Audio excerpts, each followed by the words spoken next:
Oi pessoal, tudo bem? Bom dia, boa tarde, boa noite a todos. Hoje é dia 29 de março de 2020 e vamos dar andamento no curso de Sociologia da Sociologia Geral e Jurídica. Hoje nós vamos estar analisando o texto da Camila Franco e Silva Velano. O título do texto é O Tipo Social em Durkheim e o Direito da Favela. Tá? Bom, primeiro vamos conhecer... Bom, antes que eu me esqueça, provavelmente semana que vem eu vou estar com outra câmera, então acho que vou conseguir fazer algumas gravações melhores. E ontem aconteceu enquanto eu estava gravando as aulas, inclusive uma do direito, o computador ele não consegue gravar o vídeo, ele dá uma travada e eu tenho de começar a partir de um determinado ponto. Isso é ruim porque você acaba perdendo um pouco o pensamento que estava, e eu não sei se vai acontecer de novo. Então, se acontecer novamente, vocês peço desculpas antecipadamente. Eu vou colocar dois vídeos separados, que eu não tenho um software que junta vídeos, tá? Então, ver se eu consigo resolver isso também durante essa próxima semana. Eu acho que isso vai melhorar, porque eu vou estar usando um computador mais rápido. A expectativa é chegar essa câmera amanhã à noite. Vão entregar para mim, então eu acho que a partir de semana que vem a qualidade vai estar um pouquinho melhor. Vou tentar melhorar um pouco a iluminação também. Mas vamos lá tentar conhecer um pouco a Camila Velano. O que eu consegui descobrir da Camila, eu não a conheço.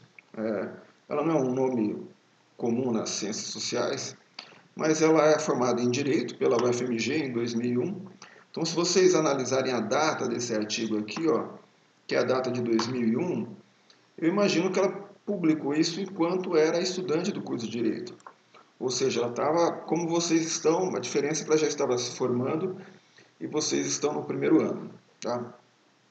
De alguma maneira, como vocês verão nos próximos módulos, eu sempre quando eu trago o pensador, eu sempre trago textos dele, textos de comentadores e sempre um artigo que tenta trazer a realidade de como a gente pode usar aquela teoria para compreender alguma coisa relacionada à sociedade à escala ampla. Hoje, o que eu vou estar trazendo no curso de vocês são coisas relacionadas ao direito, mas se fosse um curso de Sociologia do Trabalho, Sociologia da Religião, Sociologia da Educação, eu tentaria buscar artigos que tentem relacionar a teoria dos autores que a gente estuda com os temas referentes à disciplina, no caso, o direito.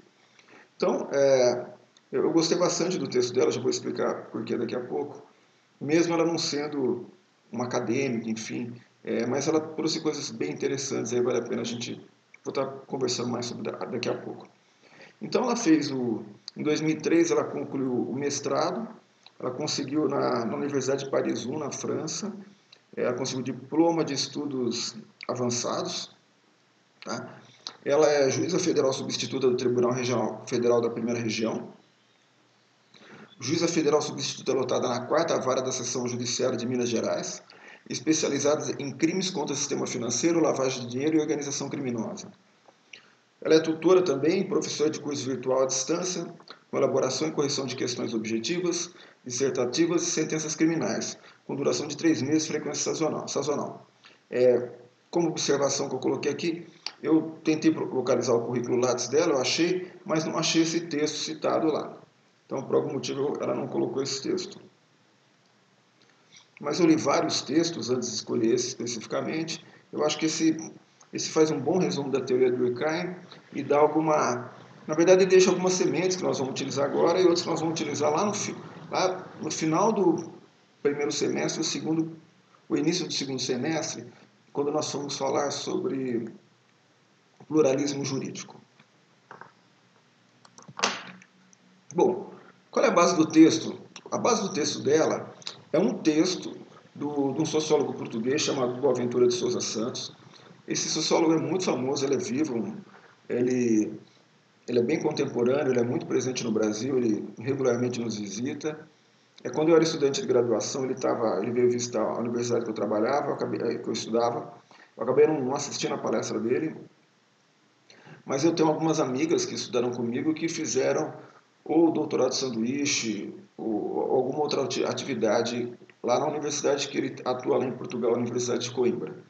Ele é um sociólogo da pós-modernidade. Basicamente, para vocês entenderem essa conversa, quando a modernidade se estabelece, não tem uma data específica quando a modernidade se estabelece, ela, ela carrega vários pilares de sustentação à modernidade. Industrialização, ciência, laicidade, foco no ser humano, perda de influência da tradição, da religião, essas coisas. De alguma maneira, quando a modernidade se estabelece, havia em geral, nem todos, mas havia em geral um certo otimismo. Afinal de contas, pensávamos em progresso, pensávamos em transformação social. E quando a gente chega no final do século XX, a gente começa a perceber que nós não chegamos a esse lugar que se esperava chegar. Então, todo esse pensamento pós-moderno, de alguma maneira, grosso modo falando, ele vai de encontro a essas ideias modernas. Olha, não chegamos lá. E de alguma maneira, o Boaventura de Sousa Santos ele atua nessa área. Os focos principais que ele atua aí por exemplo, nesse distanciamento sul-norte. Então, existe um norte desenvolvido com ideias que atingiram um grau de civilização diferente, existe um sul pobre. E de alguma maneira, para a gente corrigir esse sul pobre, essas ideias lá do norte desenvolvido, elas não funcionam bem com a gente. E de alguma maneira, o pensamento social de Boaventura Sousa Santos, ele tenta permitir que nós olhemos para nós mesmos e tentemos buscar soluções que independentemente de ter funcionado lá em cima, rico, desenvolvido, que passou por diversas etapas de desenvolvimento diferente do nosso, ele quer dizer de alguma maneira que essas soluções não funcionem como funcionaram lá em cima, aqui embaixo, nos países pobres. Então, é um pensador muito importante, é uma voz sempre ativa aí, e se você procurar ele no YouTube, você vai achar ele bastante falando aí. Tá? Bom, especificamente com relação à obra que nós vamos estar discutindo, que analisou, essa obra, O Discurso e o Poder, é um estudo que ele fez na favela do Jacarezinho. Eu dei uma olhada na internet aí, e pelo que eu entendi, a tese de doutorado de Sociologia do Boaventura de Sousa Santos é relacionada à favela do Jacarezinho. Então, estou entendendo que ou ela leu a obra, a tese de doutorado dele, ou algum artigo, algum livro, alguma obra que ele publicou a posteriori, passando essa experiência que ele teve na favela do Jacarezinho aqui no Brasil. Então, qual é a ideia básica do texto? Né?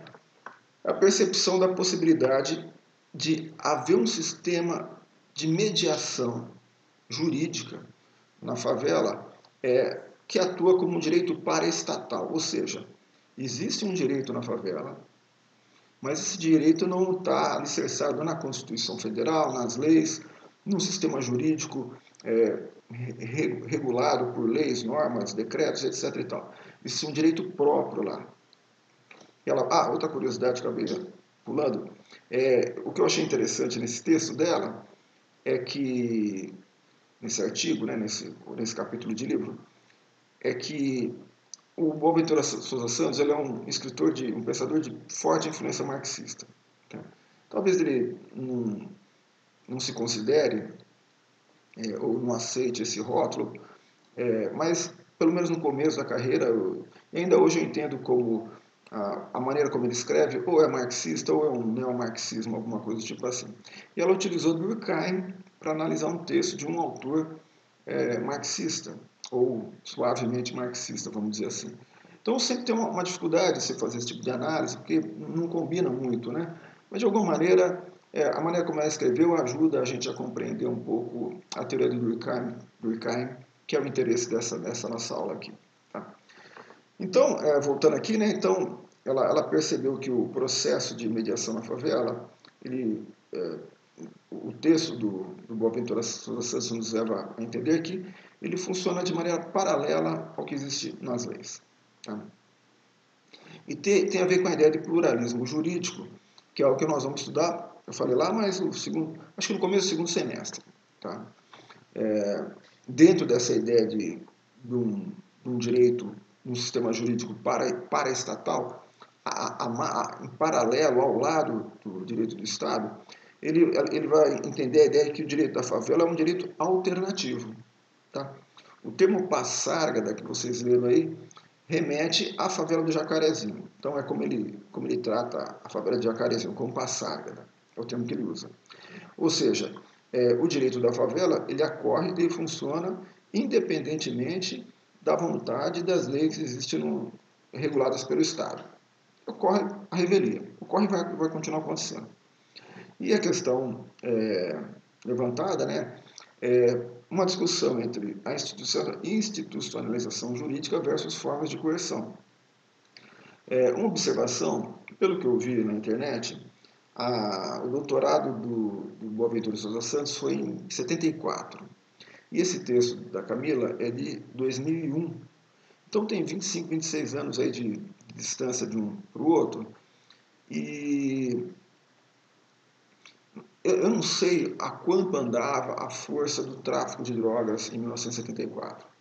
Então, de alguma maneira, eu entendo que o tráfico de drogas, e hoje também o sistema de milícias, que não acontecia em 2001, ele, de alguma maneira, ele possui formas de coerção. Porque na ciência política, o Estado, o que caracteriza o Estado é o monopólio do uso da violência legítima. Então, o Estado tem o poder de exercer a violência. Então, por exemplo, se nós vamos ver daqui a pouco, então, imaginando que um pai divorciado deixou de pagar a pensão para os filhos. Cara, a justiça vai lá e coage o cara a pagar. Ou se você paga, ou você vai preso. E nos exemplos que a gente vê no texto dela, essa coerção era um pouco limitada. Então, havia o elemento central do texto dela é a ideia de mediação, e essa mediação, de alguma maneira, ela não se valia de formas coercitivas para conseguir o resultado. Tá? Então, de alguma maneira, o texto do Boaventura promove esse embatezinho entre o que é norma, o que é regra versus coerção. Tá?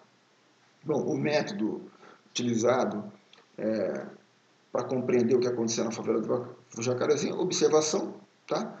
Observação, né? E aí você analisa a ideia do direito da favela como separado e, sobretudo, uma negação do Estado, tá? E, a partir dessa observação, aí você desenvolve uma teoria, que no caso do Boaventura vai interpretar o direito que ele viu, que ele observou na favela do Jacarezinho, em Passárgada, com um olhar do direito estatal. Então, eu não li a tese dele, mas talvez ele promova alguma comparação entre isso aí, o que não acontece aqui no artigo dela, né? E também não era o meu objetivo estudar a tese do Boaventura Souza Santos, era basicamente entender como ela pegou um estudo de caso, né, da realidade, e tentou aplicar as teorias de Durkheim para explicar o que estava acontecendo. Bom, sempre quando vocês forem ler qualquer artigo, é muito comum na introdução você propor o problema que você quer estudar, né, que você quer investigar, e em paralelo, e você já traça o caminho que você vai seguir para chegar naquela resposta. Então, normalmente o que acontece, a partir do momento, parte desse trajetória até chegar na resposta que você procura responder, você acaba fazendo um resuminho da teoria do autor que você vai usar como referência. Então, todo o artigo que nós vamos ver, que eu vou passar para vocês aqui no ano, sempre vai ter uma introduçãozinha entre a introdução e a discussão do problema, ele vai dar umas bases gerais da teoria. Então, é por isso que eu usei esse texto que nós vamos estar vendo, sumarizando a teoria de Emile Durkheim, de alguma maneira, sedimento que nós falamos em encontros anteriores, e aplicação dele. Tá? Então, na introdução, ela se propõe a trazer uma discussão sobre o nascimento da sociologia a partir da ideia de nascimento de sociedade. Ou seja, a sociedade, ela só surge, a sociologia, ela só surge a partir do momento que as pessoas começam a perceber que a sociedade era um ente que tinha vida própria. Então, por que havia filosofia há 25 séculos? Porque o pessoal discutia temas que eram importantes desde aquela época. A questão da essência, da aparência, a questão da existência, coisas tipo assim. Só que a sociedade, ela não havia sociedade. Imagine que a Europa passou por uma idade média, sei lá, de 1000 anos e não havia essa ideia de sociedade. Havia pessoas aglomeradas, pequenos grupos afastados uns dos outros. Então, só quando existe um processo de urbanização muito grande, saída do campo, ida para as indústrias, etc., que o pessoal começa a perceber que existe algo novo que precisava ser estudado. Daí o surgimento da sociologia. E a partir do momento que existe a sociologia, como foco o estudo da sociedade, começa a perceber que a sociedade, nessa ideia que tem vida própria, ela é muito mais do que a soma de cada um de nós. Na verdade, isso está na base do pensamento durkheimiano, a sociedade é muito mais que a soma dos indivíduos. Tá? Da mesma maneira que o corpo humano é muito mais que a soma dos órgãos. Se você pegar coração, pulmão e separar, não existe nada. Isso só existe quando está em conjunto. E esse todo, ele é muito maior que a soma das partes. Tá? E para investigar esse indivíduo que faz parte da sociedade, só por meio de observação, experimentação, indução e dedução. Observação nesse pensamento da autora, né? A respeito de observação, óbvio, a gente faz parte do método das ciências sociais, né, do método da sociologia. Eu comentei isso com vocês na última aula presencial que a gente teve. Eu falei sobre os métodos da sociologia, um deles era observação participante. Eu ia começar a falar sobre experimentação, quando acabou a aula, eu acabei não falando para vocês. Mas experimentação é algo que é muito raro fazer na sociologia. Nas ciências econômicas é muito comum. Existe uma área da economia comportamental que ele trabalha com muita experimentação. Por quê? Porque ele quer saber como o ser humano toma decisões. Então, como o ser humano, o ser racional, ou pretensamente racional, como dizem alguns economistas comportamentais, a gente toma decisão a partir de que... Como que a gente toma decisão? Nós tomamos decisões racionais ou irracionais. Então, só por meio de experimentações que a gente consegue descobrir isso. Isso é muito comum em países como os Estados Unidos. Tá? Um autor clássico em experimentações é o Dan Ariely. Ele tem muito vídeo no YouTube, vale a pena assistir, um cara simpaticíssimo. E ele escreve também na Folha de São Paulo, acho que uma vez a cada 15 dias, mais ou menos. De vez em quando eu leio os artigos dele. Já entrei em contato uma vez, ele respondeu, se mostrou muito, muito atencioso. Mas experimentação nós temos muito pouca... fazer experiência com seres humanos na área comportamental, social, psicológica é muito difícil. Na área sociológica, eu não conheço ninguém que tenha feito no Brasil. Tá? O estudo de caso mais famoso de experimentação, talvez, tenha sido do experimento Hawthorne, nos Estados Unidos. Então, só para vocês entenderem, isso foi por volta do final dos anos 20, começo dos anos 30 do século passado, em que um grupo de engenheiros eles estavam tentando descobrir maneiras de aumentar a produtividade no interior das fábricas. Então, por exemplo, aumenta a iluminação ou diminui a iluminação, aumenta não sei o que lá, diminui não sei o que lá. E eles não conseguiram concluir absolutamente nada, porque eles chegavam assim para o operário e falavam assim, olha, a iluminação está boa? Ele vai falar assim, a iluminação está mais ou menos. Então o engenheiro falava assim, então amanhã quando você vier, eu vou ter melhorado a iluminação. Daí no dia seguinte ele voltava lá, o engenheiro perguntava, ficou melhor a iluminação? O operário falava, ficou bastante, eu até produzi mais, coisa e tal. Mas na verdade o engenheiro não tinha feito nenhuma mudança. Então eles não conseguiram concluir nada a respeito, aí fizeram uma série de experimentos posteriores, em que descobriram que fenômenos sociais, coletivos, em grupo, etc., eles podem afetar resultados materiais. Tá? Então como é que eles descobriram isso? Por exemplo, para que as operárias, um grupo de operárias que fizeram essa experiência, 6 moças, elas fossem aumentando a produtividade, o pessoal removeu ela para um canto específico, as trataram de maneira diferenciada e foram dando uma série de incentivos. Parada de café, parada de almoço, sei lá, uma festinha de aniversário de vez em quando, coisas do tipo assim. E de repente, lá numa das etapas do projeto, eles cortaram todos esses benefícios. Mas mesmo assim, a produtividade ela não caiu em etapas como era em etapas anteriores à introdução das melhorias. Então o pessoal começou a descobrir que, por meio de experimentação, que o ser humano trabalhando de maneira coletiva, ele é extremamente complexo e dá soluções, resultados, muitas vezes inesperados. Outra questão que eu queria colocar aqui é a respeito desses termos indução e dedução. Basicamente, por exemplo, imagina só que tivesse havido um cataclismo na Terra e a única população que sobrou é uma população que vive numa ilha. E são todos, sei lá, todos negros, por exemplo, e existe um casal branco. E aí você está andando pela praia e vê uma criancinha branca. Então, como você tem noção de todo, ou seja, todos ali naquela ilha, à exceção de um casal, são negros. Então, se você vê uma criancinha branca, você vai falar assim, olha, aquela criancinha é filha daquele casal, porque eu deduzi isso. Por que você deduziu? Porque você conhece o todo. Então, sempre quando a gente deduz alguma coisa, é que a gente sabe de uma verdade absoluta. Então, na matemática, ela é muito usada. Então, por exemplo, a gente sabe que a soma dos ângulos internos de um triângulo é 180 graus. Então, você vai descobrir alguns resultados baseado nessa verdade absoluta. Então, eu consigo deduzir determinado resultado porque sei que a soma dos ângulos internos de um triângulo é 180 graus. Já o meu entendimento é que as ciências humanas elas são, por excelência, indutivas. Ou seja, você não tem uma verdade absoluta lá em cima, e para você descobrir essa verdade absoluta, você tem que fazer várias pesquisas para juntar toda a verdade a partir do momento que você geraria essa verdade. Então, o exemplo didático é assim, fulano descobre que vê um gato, e o gato é preto.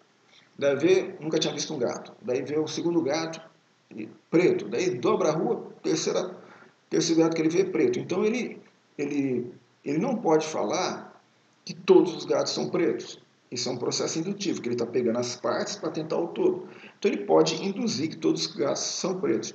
Mas isso só vai ser verdade mesmo se ele tivesse conseguido olhar todos os gatos do universo. Então, o que ele não vai conseguir.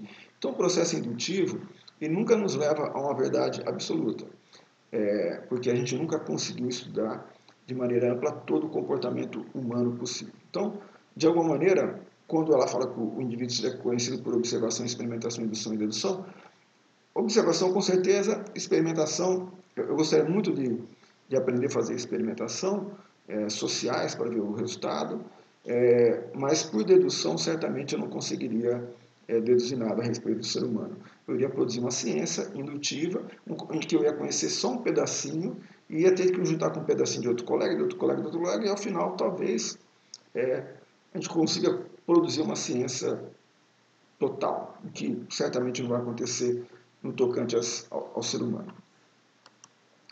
Bom, daí ela começa a fazer um resumão do Durkheim. Tá? Então, basicamente, a sociologia do Durkheim, o que é? É a ciência das instituições sociais. Então, caberia à sociologia compreender o funcionamento das instituições. Então, a semelhança de um... Então, a estrutura social, assim, quais são os pedaços da estrutura? São as instituições. A educação, o Estado, a polícia, a religião e por aí vai. Então, para você compreender o funcionamento das sociedades, precisaria investigar o funcionamento das instituições, de cada uma delas. Tá? E o objeto da ciência social são os fatos sociais. Então, o objeto da sociologia, são os fatos sociais. Lembrando que o fato social é todo aquele fenômeno geral, exterior e coercitivo. Geral porque afeta todos os indivíduos, exterior porque vem da sociedade para você, e é coercitivo porque vai te coagir a fazer alguma coisa, e se você não fizer aquilo, você vai ser de alguma maneira penalizado. Então, a educação, se eu não for para a escola, meu pai me manda para a escola, o pai manda a criança ir para a escola, nem sabe por quê, mas ele sabe que tem que mandar a criança para a escola, porque a sociedade o coage para fazer aquilo. Então, não coage apenas ele, coage todos os pais, então vem de fora para dentro, para todo mundo, e se ele não fizer isso, a criança vai sofrer no futuro. Tá? Então, o que são fatos sociais? Aqueles fenômenos sociais que têm vida própria, independente das manifestações individuais. A religião existe independente da minha vontade. Quando eu nasci, já havia religião. Quando eu nasci já havia Estado, quando eu havia já nascia direito, já existia direito. Então, independente da minha vontade, já existia. E eu não sei se eu usei essa forma aqui nas aulas anteriores. Fatos sociais são formas, vou até marcar aqui, ó, formas de agir, pensar e sentir que se originam na coletividade em vez de nas consciências individuais. Ou seja, eu ajo, eu penso e eu sinto não de algo que nasce, que é interno a mim, mas porque eu aprendi a pensar, a sentir e agir como a sociedade me ensinou. Então, se a gente não aceita determinados crimes, é porque a sociedade nos ensinou a pensar dessa forma. Então, eu ajo de maneira contrária, eu penso daquela maneira, eu sinto daquela maneira, que eu fui instruído, vamos dizer assim, a minha consciência individual ela foi invadida por aquelas forças externas que me fazem agir, pensar e sentir daquela forma.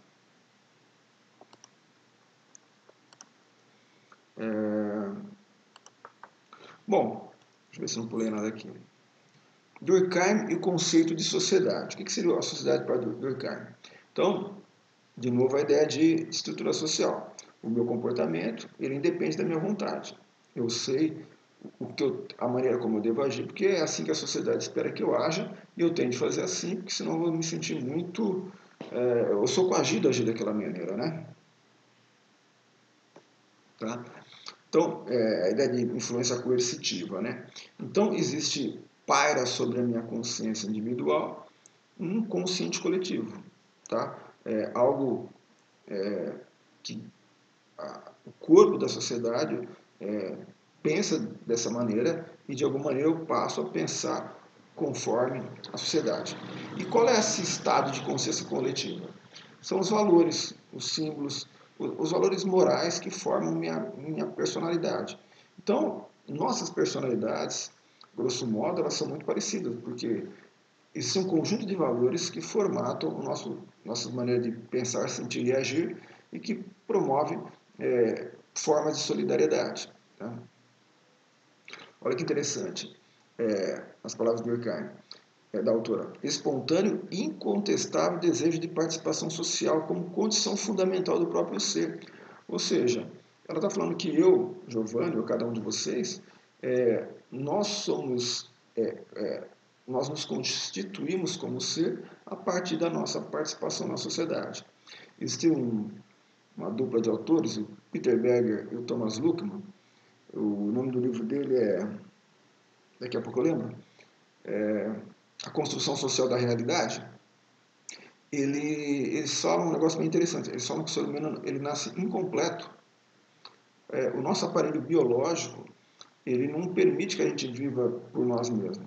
A gente só consegue estar vivo aqui porque, enquanto criança, nós somos amamentados, nós somos criados, nós somos... Tudo que a gente só se torna um ser a partir do momento que nós somos socializados. Tá? Então, essa busca por participação social é a condição para a nossa própria existência. Tá? E na medida que eu vou interagindo com outras pessoas e vou sendo parte de um todo social, nós vamos, em conjunto, produzindo, construindo agrupamentos humanos solidários, com baixa tendência de separação. Então, essa seria a ideia de solidariedade. Né? Então, um esforço continuado pela manutenção dos laços que mantêm o nosso grupo coeso. Tá? E a base disso seria, quando a gente pensa nas sociedades pré-modernas, seria essa consciência coletiva que paira sobre nossas consciências. Bom, já que existe algo que nos conecta, que nos mantém unidos, que é a ideia de solidariedade, a autora ela resume de novo a ideia de conceito de solidariedade, agora mecânica, depois orgânica. Então, coisa que nós já vimos aqui. Adesão do indivíduo à sociedade de maneira unilateral. Então, unilateral é quando só um se esforça. E do jeito que ela colocou aqui, a sociedade não precisa da gente. É a gente que se junta à sociedade. Tá? Porque lembra, na solidariedade mecânica, nós somos como os dentinhos da engrenagem. Então, eu só sou um ser enquanto eu estou preso à engrenagem. Então, eu tenho que conectar essa sociedade, porque a sociedade não depende do indivíduo, tá? Então, grosso modo, nas sociedades regidas pela solidariedade mecânica, as nossas individualidades são reduzidas porque nós somos iguais uns aos outros, tá? Nós somos iguais. É isso que nos deixa solidários. É o fato de sermos iguais. Isso só é possível porque existe uma baixa divisão do trabalho. Então, o conjunto de atividades que a gente faz na nossa rotina do dia a dia é igual uns aos outros. Então, nesse universo, a gente acaba construindo uma moral comum que organiza a nossa maneira de viver em grupo. Tá? Obviamente, mesmo nas sociedades regidas, movidas pela solidariedade mecânica, pode haver vamos dizer assim, algum comportamento que se desvia das regras sociais. E quando acontece esse comportamento desviante, esse comportamento divergente, que também nós vamos estudar lá para frente, acho que no começo também do segundo semestre,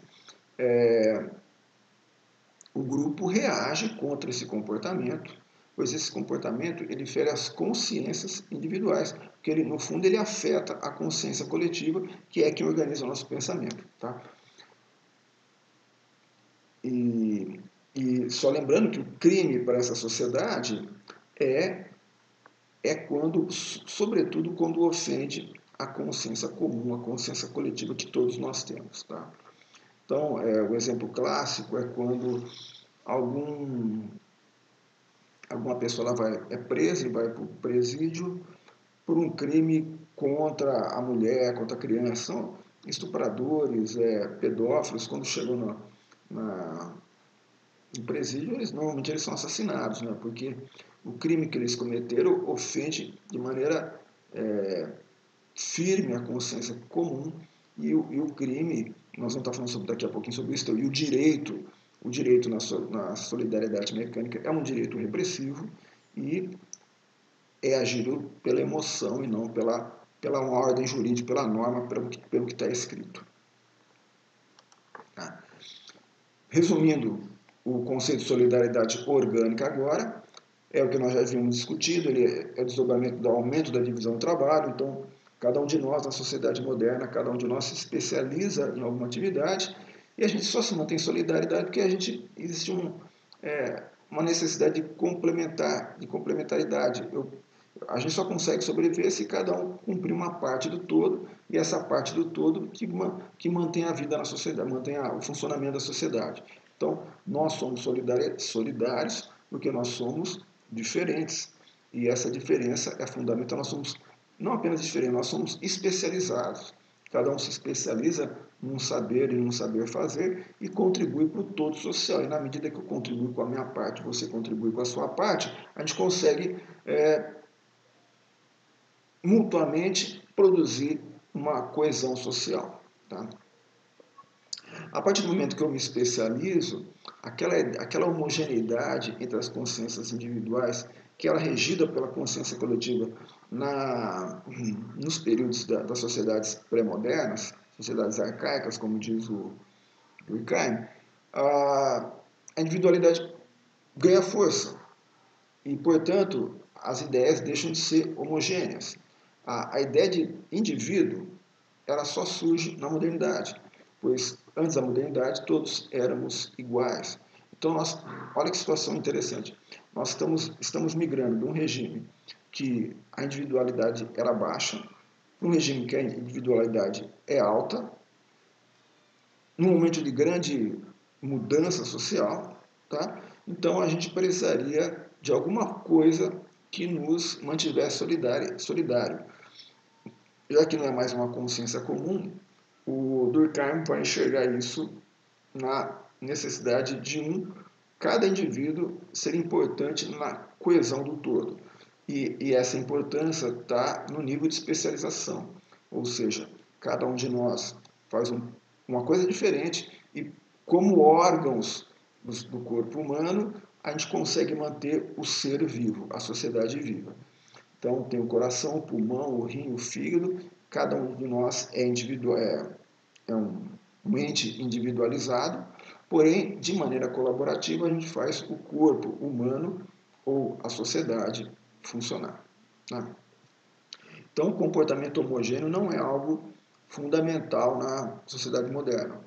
A gente precisa de uma certa homogeneidade, de alguma forma de valores, né? Mas esses valores eles vão ter que ser desenvolvidos apesar da nossa individualidade, porque nós somos seres especializados na modernidade. Bom, vamos tentar ir para a parte prática. Então, vamos pensar o direito na solidariedade mecânica. Então, eu falo brincando, a gente viu, né, que o direito na solidariedade mecânica, a consciência coletiva, ela se manifesta na solidariedade mecânica por meio do direito repressivo. Por quê? Porque é a maneira como a sociedade encontra para penalizar um crime que marcou, que magoou, que atacou a consciência coletiva, a moral comum. E o tipo de direito é o direito repressivo. Como é que eu enxergo o direito repressivo? Como é que eu localizo? Então eu falo brincando que se você ouvir as palavras pega, mata, esfola, é direito repressivo. Então é muito comum, vira e mexe a gente já vê isso nos noticiários, quando alguém comete um crime, não estou nem mais falando do presídio, quando a pessoa ainda está presa na delegacia, os populares invadem a delegacia, tiram o cara lá de dentro e esquartejam o cara. Se falou pega, mata, esfola, esquarteja, bate, sangra, é o direito repressivo, é um direito vingativo. Ele não quer apenas punir o culpado, mas quer deixar um exemplo ao moçado. Se você fizer isso novamente, é isso que vai acontecer com você. E, obviamente, a gente pouquíssimo ou nenhuma marca de racionalidade ou existência de normas e regras jurídicas, que a coisa é totalmente emotiva e passional. Então, o direito repressivo ele é emotivo, é vingativo, é passional, é pega, mata, esfola. Se é pega, mata, esfola, é direito repressivo e ele quer garantir que tal desvio não aconteça novamente. Tá? Na solidariedade orgânica é diferente. A ideia básica é restituição em vez de repressão. Então, eu vou dar um exemplo para vocês. Há uns anos atrás, eu tive um problema com uma fornecedora de serviços públicos. Tá? E eu pagava a conta pela débito automático e eles alegaram que a gente não estava pagando. Aí nós fomos no banco, pegamos o extrato, mandamos para eles, mostramos que estava pagando, eles falaram que não estava pagando. E isso demorou de uns 5, 6 meses. E aí ficava um negócio inconveniente, porque eles cortavam o nosso serviço, a gente já tinha pago, e a gente pagava todos os meses subsequentes, eles falavam que estava devendo aquele lá atrás, enfim, foi parar na justiça, tá? E ao final tudo foi resolvido. Mas quando eu conto uma história dessa para o meu vizinho, ele não vai falar assim, pô, pega, mata, esfola, o cara da concessionária de serviço, não. Ele só espera que esse crime, né, ele seja resolvido por meio de restituição. Olha, ele tem que voltar à condição anterior ao que era antes. Eles só precisam que restabelecer o serviço que eles ficam cortando e liberando. Tá? Então, é algo não afeta a moralidade, não afeta os valores, né? A gente só quer voltar ao que era antes. E é uma forma de especialização que a gente vê espalhada em várias formas do direito, no direito administrativo, civil, tributário, constitucional e por aí vai. Tá? Então, da mesma maneira, aquele pai que não paga a pensão familiar, a pensão dos filhos, a gente não quer pegar, matar e esfolar, a gente só quer que ele pague o que ele deveria ter pago. Então, ou seja, que a situação volte como era antes, até ele cometer aquele delito. Tá? Então, em tese, ele não é passional, ele é racional. Eu coloquei uma perguntinha só para a gente refletir. Lembra aquele videozinho que eu passei na última aula, na primeira aula, eu acho? Uma discussão entre dois ministros do STF lá. Assim, será que é puramente racional? Talvez haja uma paixãozinha ou uma paixãozona ainda no mundo, no direito moderno, vamos dizer assim. Tá. Bom, vamos compreender vamos usar essa teoria para entender como é que funcionava o direito e a solidariedade lá na favela do Jacarezinho. Bom, qual é o ambiente? Lembra que o método foi, começamos pela observação. Então, primeira coisa, o Boaventura de Souza Santos ele observou um alto crescimento na densidade populacional. Olha, me lembra aquela ideia da divisão do trabalho, né? Quanto maior a densidade populacional e maior o número de relação entre as pessoas, maior a necessidade de divisão do trabalho. Tá?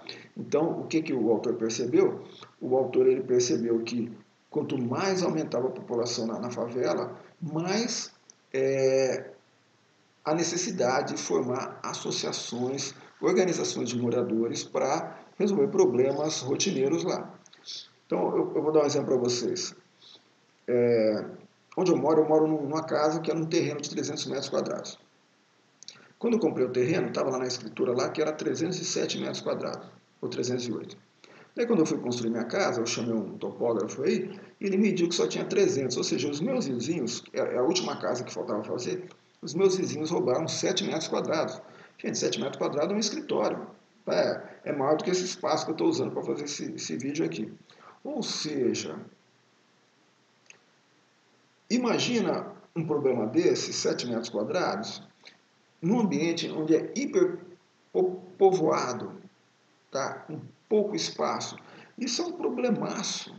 No meu caso aqui, 7 metros não faria muita falta um 300, e como já tinha muro de tudo que é lado, seria impossível. Para mim descobrir o culpado, eu não sei se os três roubaram, se só um deles roubou 7 metros quadrados, eu ia ter de gastar com um topógrafo, além do que eu já estava gastando, eu ia precisar abrir um processo, ia ter que derrubar um pedaço da casa, ou seja, provavelmente não ia chegar a lugar nenhum.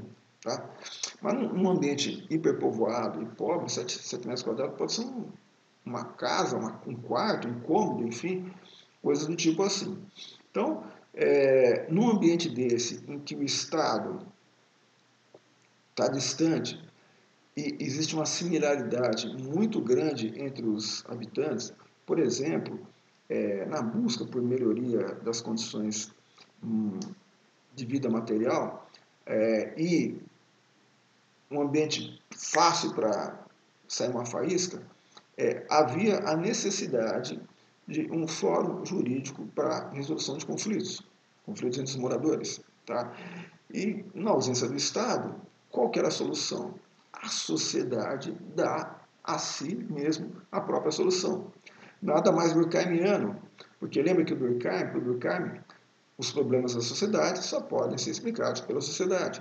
Então, se nós estamos vivendo num ambiente social distanciado de tudo, a solução somos nós mesmos que temos que dar. Então, para que se estabelecesse um sistema jurídico num ambiente como esse, surgiu a ideia de que a associação ela promovesse fórum para a resolução de conflitos.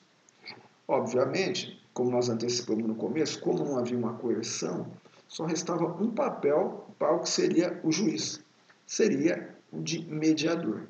Então, nessa associação, quando se reunia para resolver conflitos de interesse, conflitos entre os moradores, havia a presença de um mediador.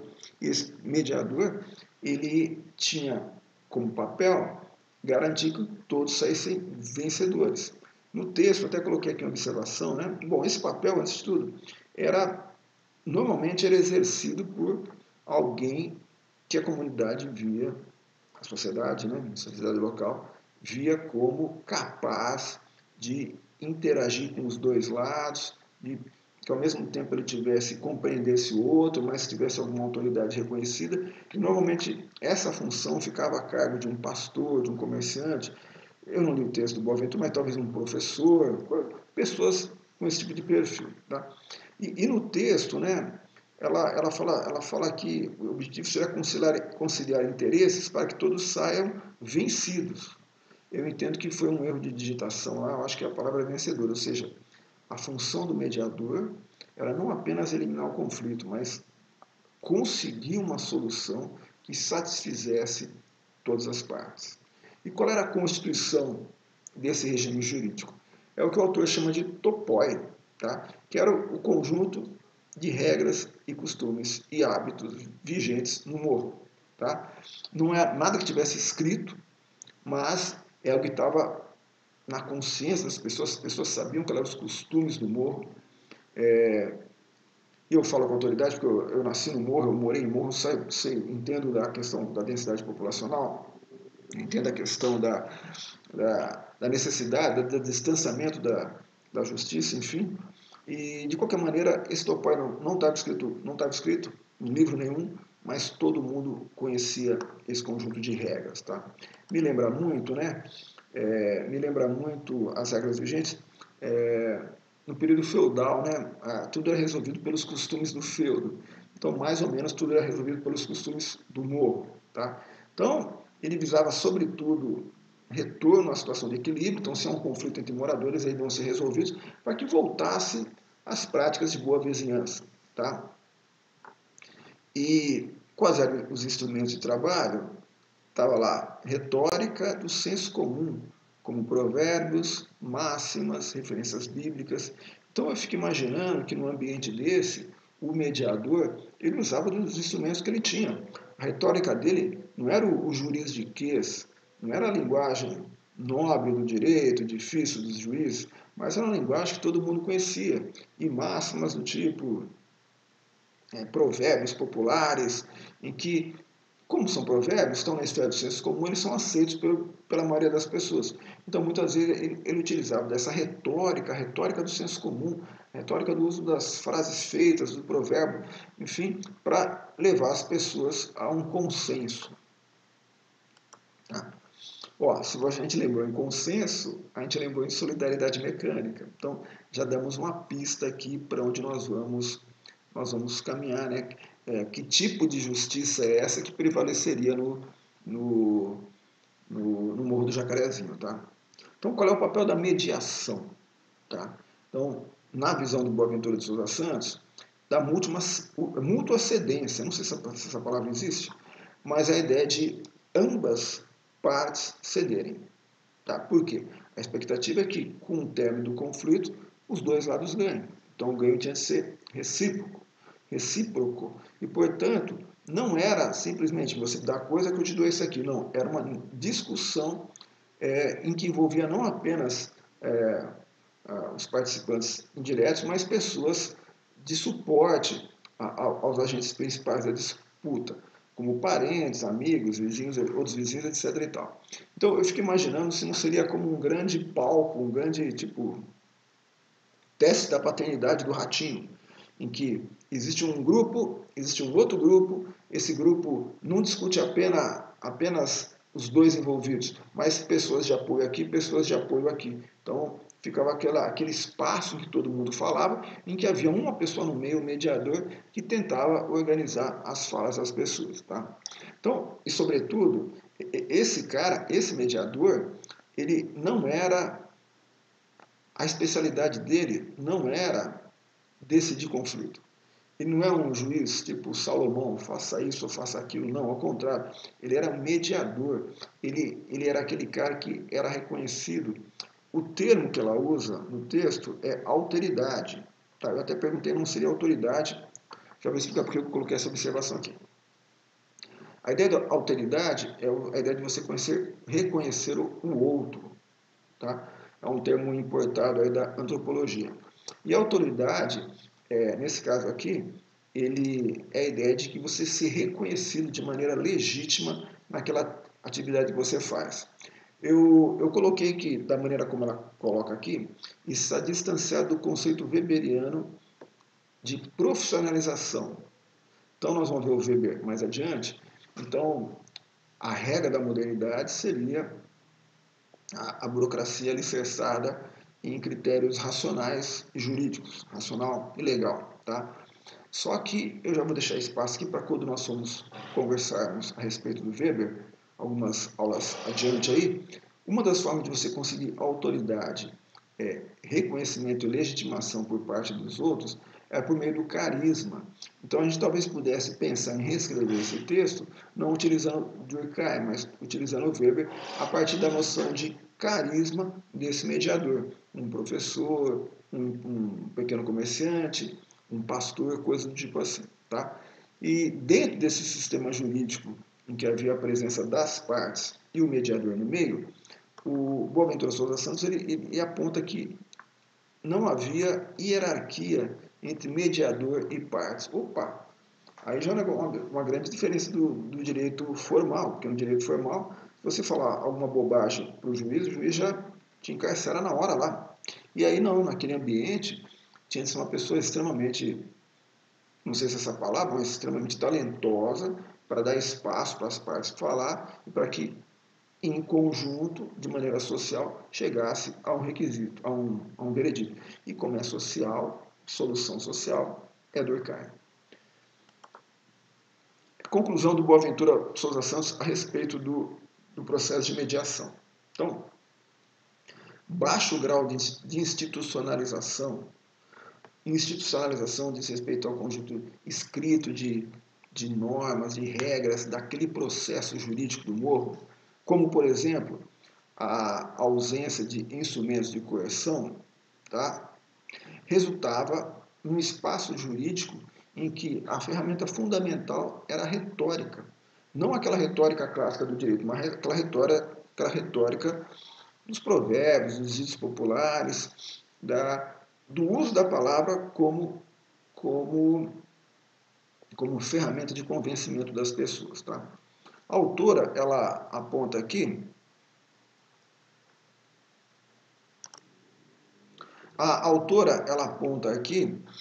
que o Boaventura Souza Santos ele não analisou o poder do tráfico, né? Já presente à época que ela... foi o que eu falei no começo. Como o texto do Boaventura é bem anterior, dos anos 70, e o dela é ano 2001, eu não sei como funcionava isso em 1974, por exemplo, se era tão importante quanto era em 2001. Tá?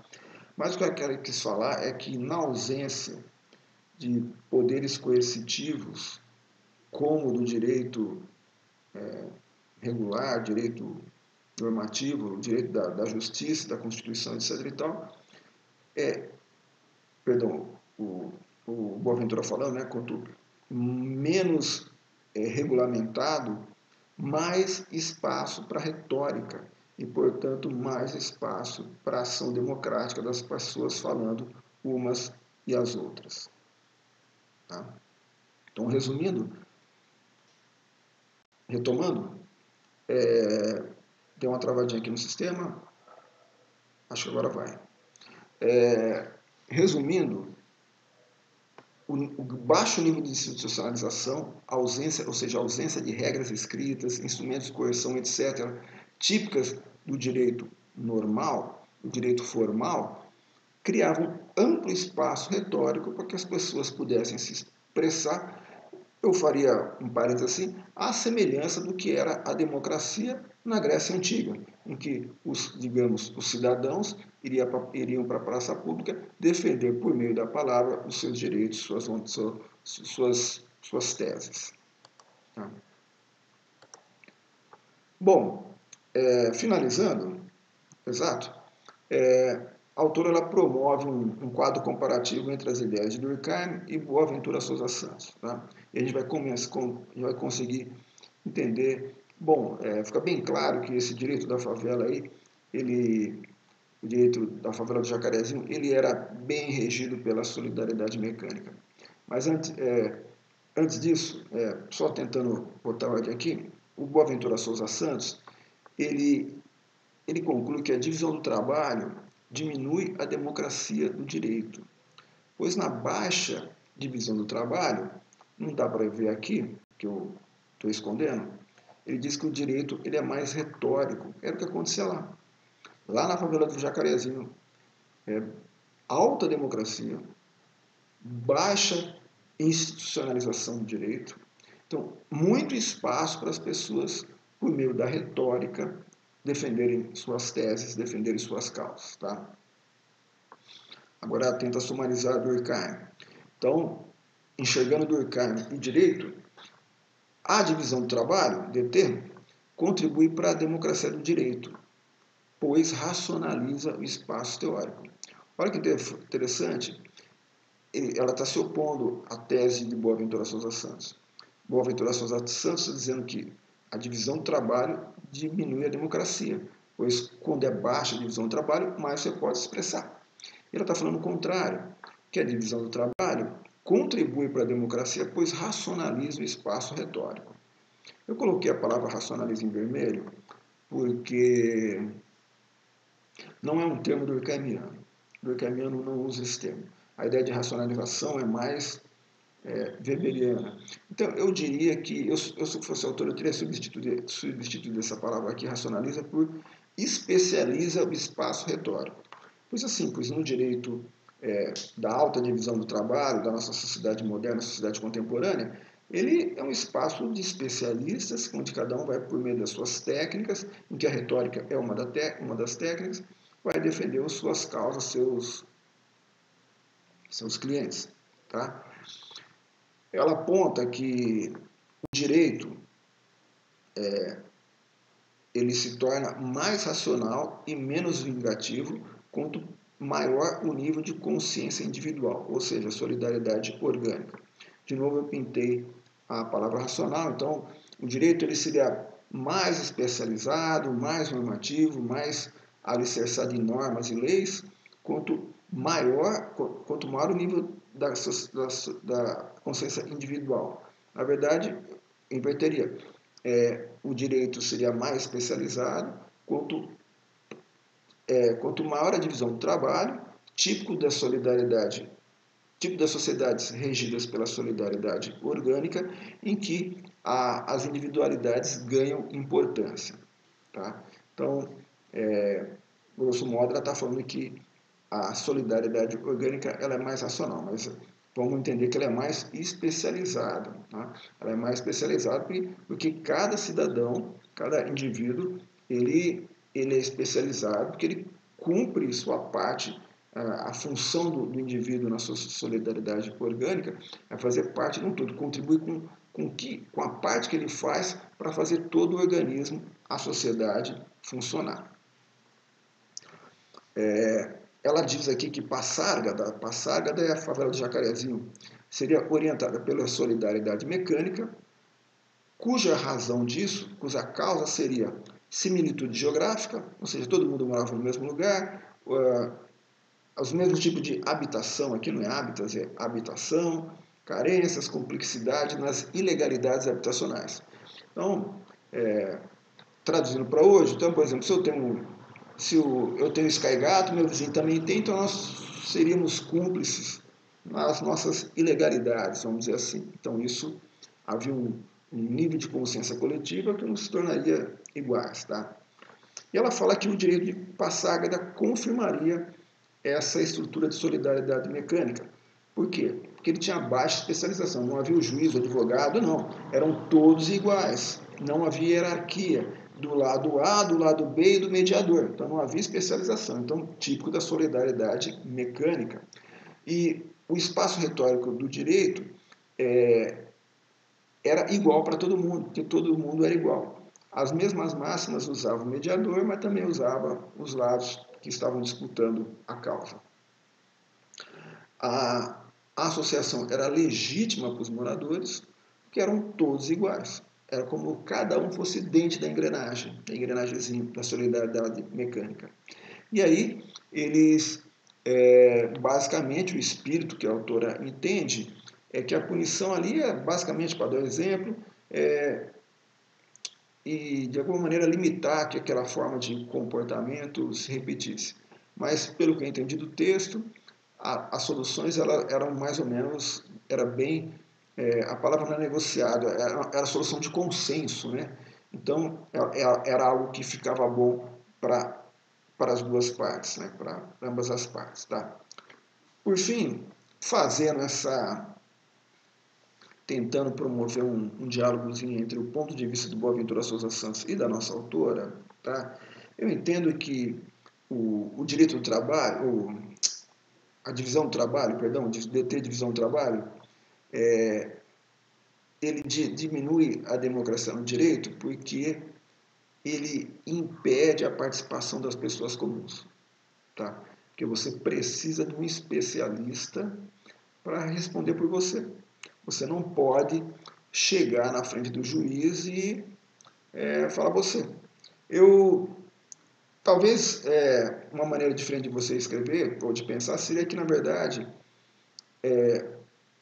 a divisão do trabalho complexa, ela trabalha com uma democracia mais representativa do que direta. Ou seja, quando a divisão do trabalho é baixa, eu vou e me defendo eu por mim mesmo. Na solidariedade orgânica típica das sociedades modernas, em que é alta a divisão do trabalho, eu não consigo me representar. Ela é especializada e não é que a democracia diminui. Diminui a democracia direta e, na verdade, a democracia é substituída por uma forma de democracia representativa, vamos dizer assim. Mas eu compreendo que o Boaventura Souza Santos estava falando.